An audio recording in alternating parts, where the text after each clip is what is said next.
Hello, my name is Josie. Welcome to the Yoga Local podcast. I'm recording this from our studio here in Wellingborough in the UK, but all of the teachings can be accessed online. There are no limits. So if you are loving the conversations that we're having, if this speaks to you, then do check that out. Everything in the show notes below. So today I'm talking about taking action. When I'm recording this now, it's the end of August. There's that general feeling of coming back to remembering that we've only got so much of the year left, and this is when we start to realize just how far away we have fallen from what we intended to do for the year. When we can start to notice just how far away we've forgotten that we matter and we need to come back to ourselves. So let's not get all drawn down into that negative energy. Let's take action. Let's get to it. Let's get to work. Yogis are efficient. They recognize obstacles that are in the way, and they get back on track as quickly and readily, as efficiently as possible. No one's coming to save the day apart from yourself. So it's a bit of a tough truth. But actually empowering, because it means you're in charge, right? You're in charge of your future. You're in charge of your next thought. You're in charge of your next choice. What's it going to be? Okay, so our practices as yogis are helping us to constantly come back, constantly remember that we matter, that our hopes and dreams and desires from this soul-driven space are important, and we need to keep checking in on that. Through our practices, through our asana postures, through our breathing, through our mantras, through our mudras. It's all bringing us back to a remembering of the self and remembering what's important to us. And why is it important that we honor who we are and what we need and what we want? Well, because unless we can come to the understanding that we matter, then first of all, no one else is going to come to that understanding. But also, I always like to use the analogy of the body. And like, if you're showing up in your life and doing what everyone else wants, but it's not aligned with your purpose, right? It's a bit like a heart cell showing up in a lung and expecting good outcomes. So it's important to honor your purpose in this crazy thing we call life. What is your purpose? What is it that is motivating you? What are your innate qualities? Like, these are the things that we uncover and we really pay attention to in our practice. And all the teachings are there to help us rediscover, our potential. And what we're going to be doing in the month of September is really looking into the heart of taking action via the wisdom of Kriya Yoga. Okay, so I get a bit nervous when I start dropping in Sanskrit words. I want you to forget or at least not get too hung up on the Sanskrit terms. And what is Kriya Yoga? Show up to practice. We'll start to introduce these concepts, but all you really need to know is that these are teachings that we use in a relatable way, right? In a really super relatable way that will not only enhance your practice, but will transform your life.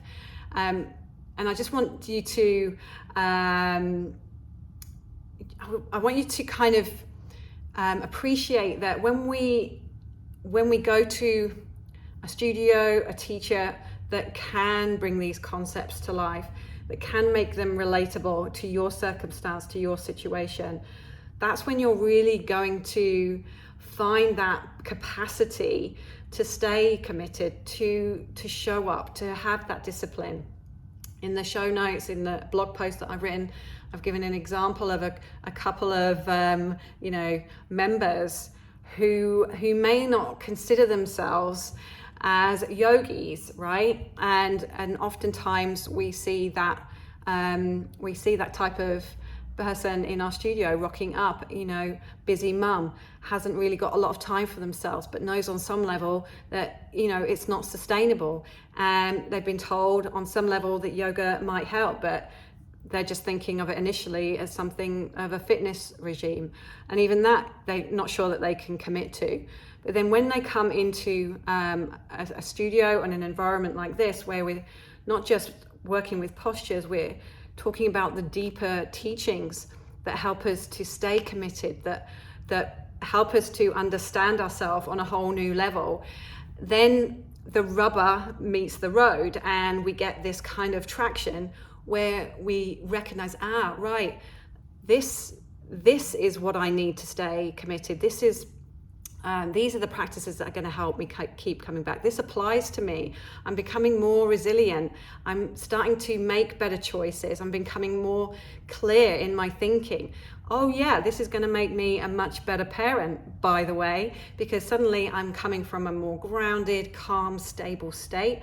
I'm more tuned into what I need. I'm maybe following through on some of those on some level and some scale.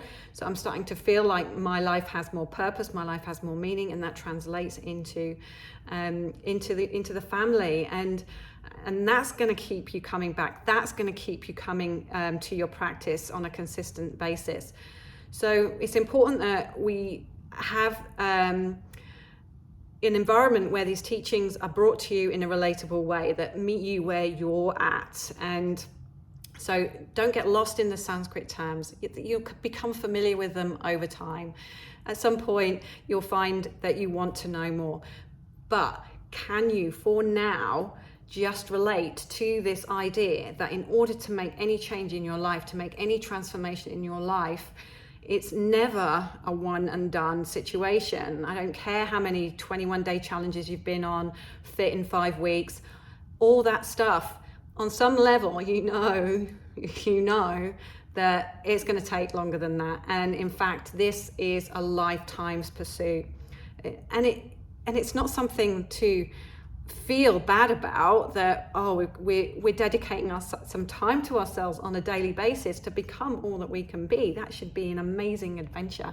It is for me, and I'm hoping that the more people that access the teachings in a way that is relatable, in the way that just moves them forward sustainably, progressively, that is going to give you that momentum to keep coming back. And it's in that consistency and in that commitment that you will start to see results. And it's a tough love approach.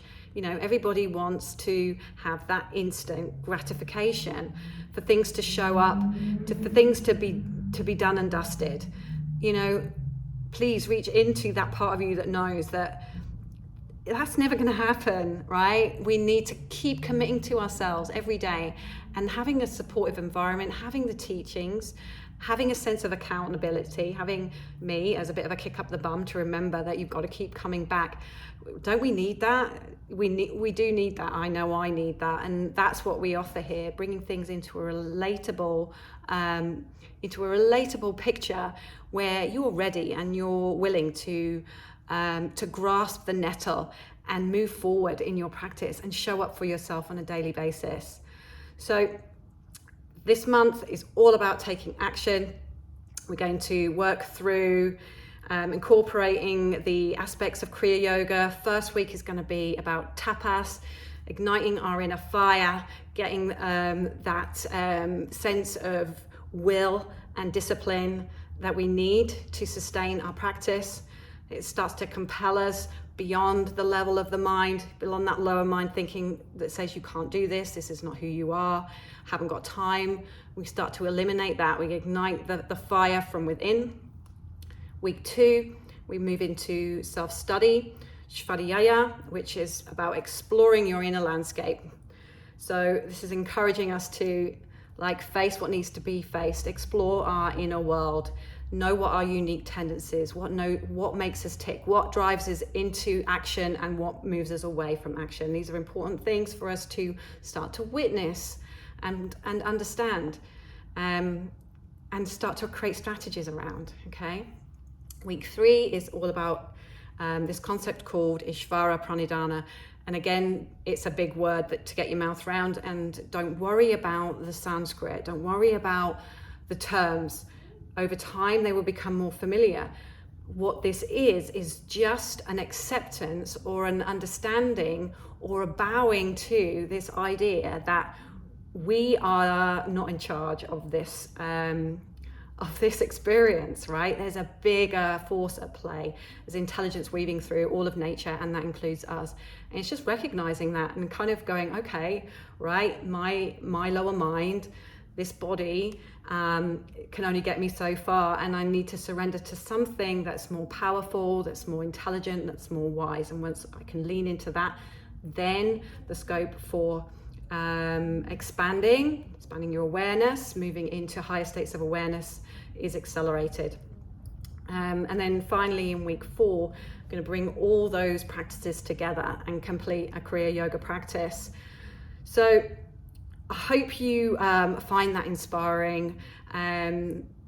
We want you to succeed. We want you to grow. We know that daily practice is the route to that. It's why we set up the studio the way that we have, and the practices and the teachings are following the moon, sun, fire progression to give you an anchor point along the way to help you progress in your journey. It's why we have an app where you can access all these teachings on the go. It's why we grow a big community to support you in your journey. It's why I'm here making these podcasts, holding you accountable, giving you the information that you need to make it relate to your life.